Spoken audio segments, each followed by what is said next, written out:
Hey everyone, this is going to be my review of Horizon Forbidden West, the long anticipated sequel to Horizon Zero Dawn, which came out 5 years ago.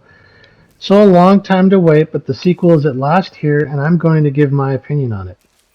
I was able to complete the main quest of the game thanks to some marathon game sessions, but make no mistake, this is a long game and there is a lot of content in it.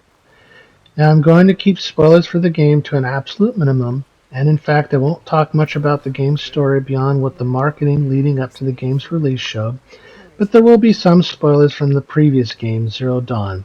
So if you haven't had a chance to play the first game, I highly recommend you check that out before watching this video or any other videos on it. All the footage you see here is from the intro section of the game, and it is not part of the main open world, and this is not an area you revisit again.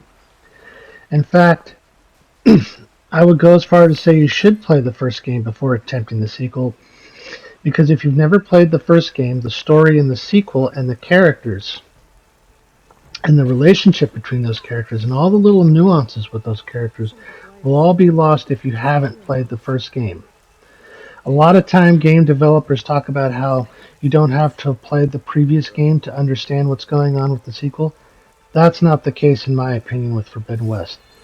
There's a lot of world building going on in the first game that continues into the sequel, so do yourself a favor and check out the first game, on either the PlayStation or PC.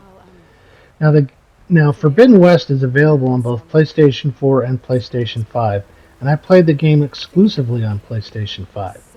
The game is the same across both platforms, but there are differences between the two versions, which I will talk about at the end, but the experience with the story and everything else is the same across all platforms, so the footage you're seeing here is from the game running on PlayStation 5 in its resolution mode.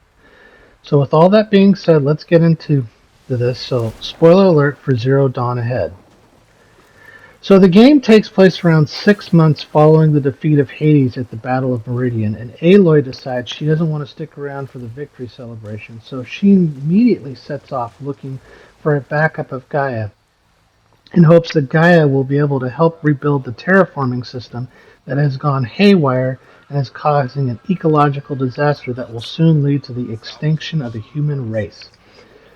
In fact, Aloy's leaving without saying goodbye is a bit of a point of contention with some of the characters from the first game, reminding her that she doesn't have to fight this battle alone.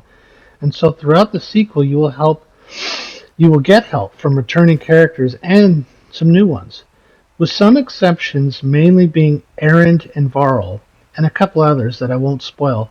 The majority of the characters you meet are brand new. It is a bit disappointing that virtually all the characters from the first game don't appear here.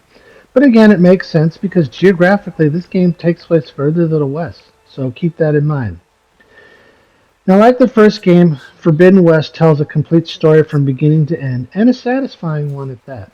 And like the first game, it also sets up a potential sequel or potential DLC later on.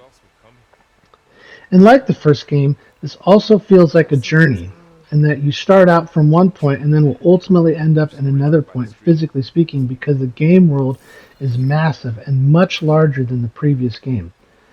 There is a real sense of scale here that is really awe-inspiring, and something that is often missing from other open-world games.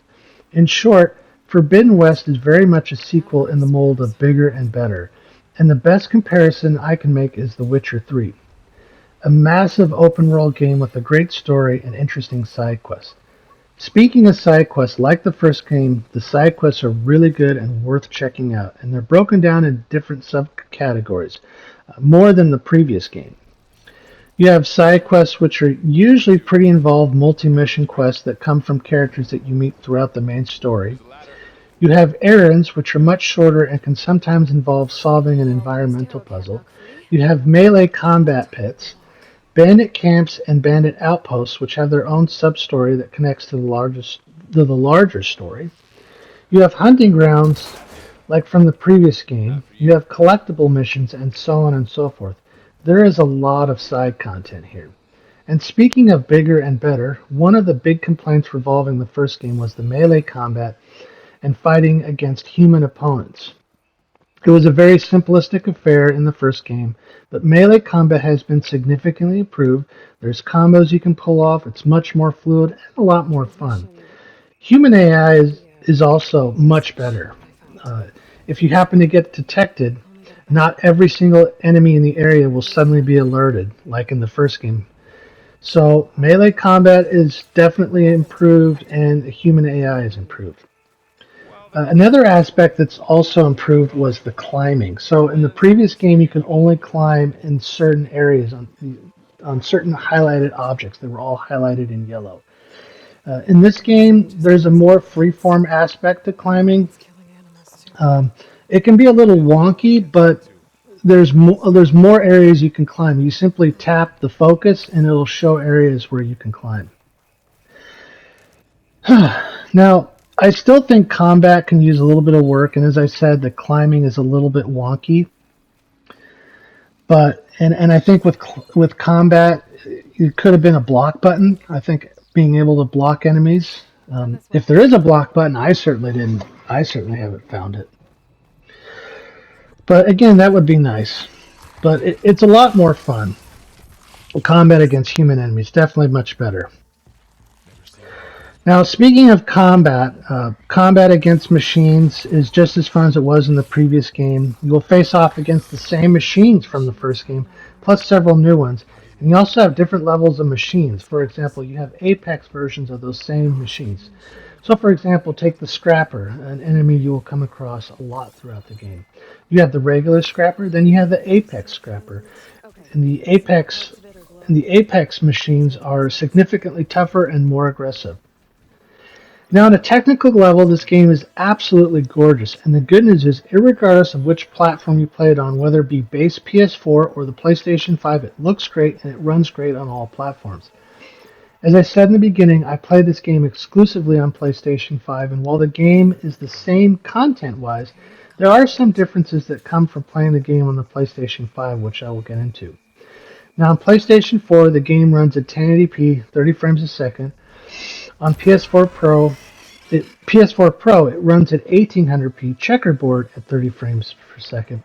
And PlayStation 5 offers two different rendering modes: a resolution mode, which I used exclusively, which renders at native 4K 30 frames a second, and a performance mode that uses checkerboard 1800p and runs at 60.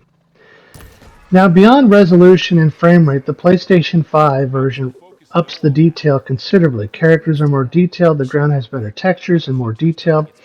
Essentially, the graphics scale up across the board, and that applies to both rendering modes.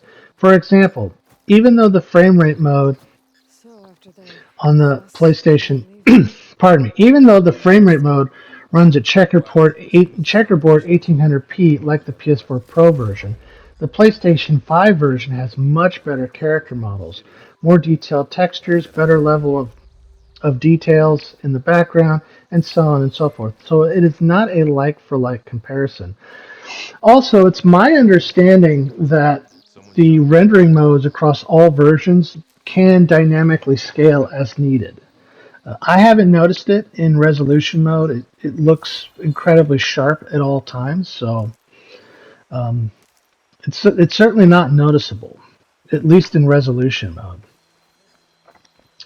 Now, you also get haptic feedback from the DualSense and 3D audio, but the biggest difference and the one that makes the most impact with the gameplay, besides frame rate, if you use the performance mode, is loading times.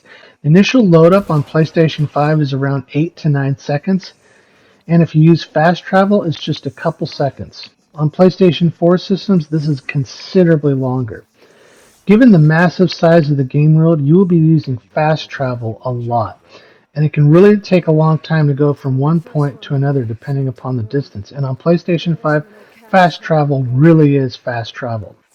Now, during my playthrough, I did encounter some bugs, and most of the playthrough was conducted on patch 1.04, and patch 1.05 has since been released, and patch 1.06, I'm assuming that's what it will be called, is already on its way. I experienced two game crashes which may have been fixed in 1.05, and I also encountered this weird stuttering where the frame rate, for no reason, would just drop and wouldn't recover. Now, that only happened twice in the first time it happened in a cutscene, and second during gameplay. And again, this was in patch 1.04, and it may have been fixed in 1.05. And fixing it was really easy for me. I just simply paused the game and reloaded my previous save.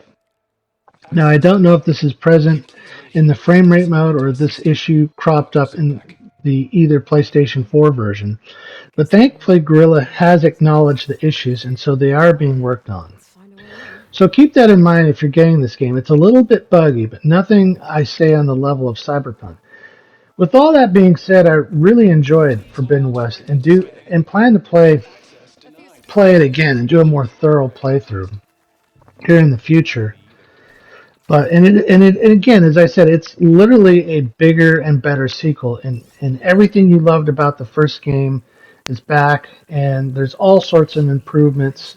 You know, traversal is better. You've got the ability to glide down. Climbing is better. Combat is better. Human AI is better. Still at room for improvement, but all in all, it's just a much better game in every respect. So I highly recommend Forbidden West. A fantastic game, great across all platforms. If you purchase it on PlayStation 4 and later upgrade to PS5, it's a free upgrade. Sadly, this is the last first-party Sony title that will receive the free upgrade. Gran Turismo 7 comes out next week, and so if you get that on PlayStation 4 and then later want to upgrade to PlayStation 5, they're going to charge you $10, which I think I've made pretty clear where I stand on that in some of my previous videos, but I don't agree with that. I think it's stupid and it's anti-consumer. But anyways, Forbidden West, really good game. Little buggy at the moment, but all in all, I highly recommend it. And anyways, I hope you enjoyed the video. Like, comment, and subscribe, and I'll see you next time. Some of the debris. We might be able to squeeze through. Maybe I can find something to help in the camp.